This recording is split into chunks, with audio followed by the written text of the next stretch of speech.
आप लोग सीबीआई पर आरोप लगाकर पॉलिटिकल फायदा उठा रहे हैं। सीबीआई पर आरोप लगाकर आप गुजरात वाला तोता मैना खेल रहे हैं। ये आरोप तो लगेगा ना। फिर क्यों नहीं कोर्ट जाते हैं? सच तो सामने आए, देश को पता चले, और अगर कोर्ट में प्रूव हो गया तो सोचिए कितनी बड़ी बात हो जाएगी इस देश के लिए। समय दीजिए, हम अपने हिसाब से सारी कार्रवाई करेंगे।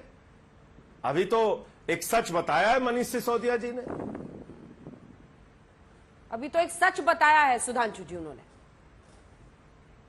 सरकार पर ओनस क्यों नहीं है? क्योंकि आप लोग ये तो आखिर ये संस्थाओं पर नहीं सर, अब तो जितनी राजनीतिक पार्टियां हैं सब यही आरोप लगा रही हैं कि एजेंसियों के जरिए आप ऑपरेशन लोटस करते हैं। तो ओनस कैसे नहीं? इनसे श्लोक पूछ लीजिए कैसे तोड़ते हैं, कौन सा श्लोक सुना के विधायक तोड़ते हैं। हाँ,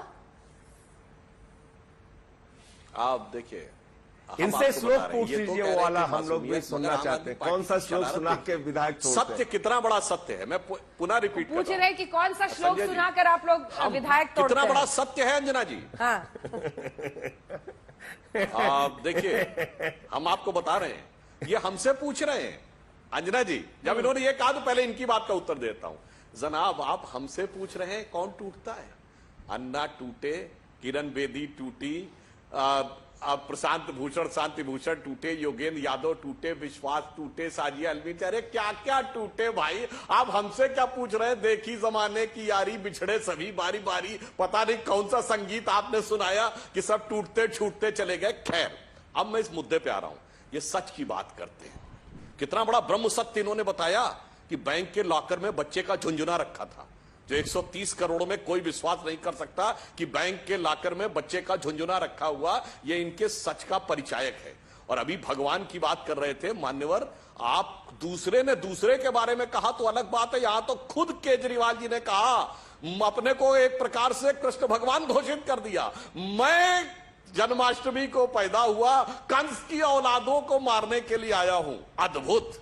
ऐसा उदाहरण बस एक ही था भारत की राजनीति। जब मायावती जी ने कहा था मैं देवी हूं, मुझ पे चढ़ावा चढ़ाओ, उसके बाद दूसरी राजनीति के प्रवर्तक नए नवेले अजब अलवेले केजरीवाल जी आए हैं, जिन्होंने अपने को भगवान घोषित कर दिया। अब आइए जांच के ऊपर तो चलिए, वो आपने देखा कि आम आदमी पार्टी दाएं बाएं करेगी, कभी सीबीआई से नहीं कहेगी। मैं दूसरी बात कह रहा हूं, ये कहते हैं कि गुजरात में प्रचार से रोकने के लिए सीबीआई आप पे ओनस क्यों नहीं है? आप सरकार है महाशय, आप लोग सरकार हैं, सरकारी एजेंसियों पर आरोप लग रहे हैं। अच्छा ये बताइए, कन्विक्शन रेट से लेकर अगर अब यह आरोप लगने लगा कि अधिकारी बैठकर ऑपरेशन लोटस कर रहा है सरकार के बिहाफ पर, तो आप पर ओनस क्यों नहीं है सर? अंजना जी आप क्या बात कर रही हैं? कानून की समझ किसी को है इन लोगों में कि नहीं? आरोपी के आरोप का कोई मतलब होता है जांच करने वाले पे? मैं करोड़ों दर्शकों से पूछ रहा हूं। आरोपी नंबर 1 कोई आरोप लगाएगा जांच एजेंसी पे, तो जांच एजेंसी लाइबिल है आरोपी की, वो लाइबिल है कोर्ट के, लाइबिल है कोर्ट के। जो ये आरोप लगा रहे हैं तो ये, और सुनिए एक और बात, नहीं किया सीबीआई ने स्टेटमेंट जारी किया कि नहीं किया? क्योंकि उनको भी समझ में आ रहा है कि उनकी स्टेटमेंट जारी किया। तभी तो मैं कह रहा हूं, अगर ये कहते हैं, अगर इनके अंदर दम है, ये तो सत्य के प्रतीक है। मगर चिंता मत करिए, जैसे ये नितिन गडकरी जी, अरुण जेटली जी, कपिल सिब्बल और मनीष तिवारी से माफी मांगे, वैसे ही जरूरत पड़ने पे ये सीबीआई से भी माफी मांगेंगे। ये पहले भी ये कर चुके हैं। और दूसरी बात मैं कह रहा हूं, अगर ये कह रहे हैं कि गुजरात चुनाव में रोकने के लिए सीबीआई ये कर रही है, तो कानून में एंटीसिपेटरी बेल का प्रावधान है, क्यों नहीं ले रहे?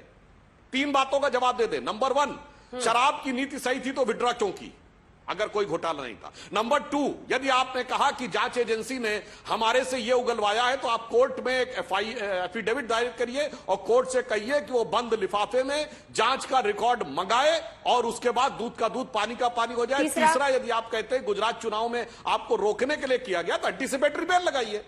ये सब नहीं करना तीनों का पॉइंटेड जवाब संजय जी, मुझे लगता है सवाल जायज है, सवाल जायज है। शराब घोटाले में अगर कुछ गलत नहीं था तो विड्रॉ क्यों किया जब बीजेपी और तमाम पार्टियां उस पर चढ़ाई करने लगी? दूसरा, कोर्ट जाने की बात क्यों नहीं अभी से ही सामने रखते हैं आप? देखिए अंजना जी, तीसरा एंटीसिपेटरी का रोज बताते हैं ना सर आप लोग कि आज तो मनीष सिसोदिया को गिरफ्तार कर ही लिया जाएगा, आज तो गिरफ्तार हो ही जाएंगे। यहां तक कह दिया अरविंद केजरीवाल जी ने कि जेल के ताले टूटेंगे, मनीष सिसोदिया निकलेंगे। रोज आप लोग कहते हैं अरेस्ट हो रहे हैं, तो एंटीसिपेटरी बेल क्यों नहीं अप्लाई करते? देखिए अंजना जी, मेरे मित्र सुधांशु त्रिवेदी जी ये शायद टीवी चैनल पे तो स्वीकार नहीं कर पाएंगे, और मेरा भी कहना शायद ठीक नहीं है, लेकिन अगर आपने पूछा तो मुझे फिर से दोहराना पड़ रहा है। भारत के इतिहास में ये ऐसी पहली पार्टी और सरकार है जिसने जज, जब उसने पूछा बार बार ईडी से क्या सबूत है सत्येंद्र जैन पे, क्या सबूत है सत्येंद्र जैन पे, तो कहने लगे जज हमें पसंद नहीं, जज बदलो।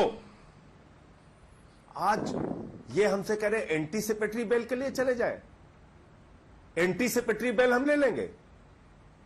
अरे आप किस प्रकार से जांच एजेंसियों का दुरुपयोग कर रहे हैं, किस प्रकार से फर्जी मुकदमे लिख रहे हैं, इसकी पूरी गाथा है। उसके डिटेल में जाऊंगा तो बहुत आपको जवाब देना मुश्किल हो जाएगा। पहली बात, एंटीसिपेटरी बेल किस मामले में लेनी है, किस मामले में मिलेगी, वो हमारे वकील राय देंगे उस पर। उसमें भारतीय जनता पार्टी की राय लेने की हमको आवश्यकता नहीं है। हमारे जो वकील हैं वो काबिल हैं, समझदार हैं, वो बताएंगे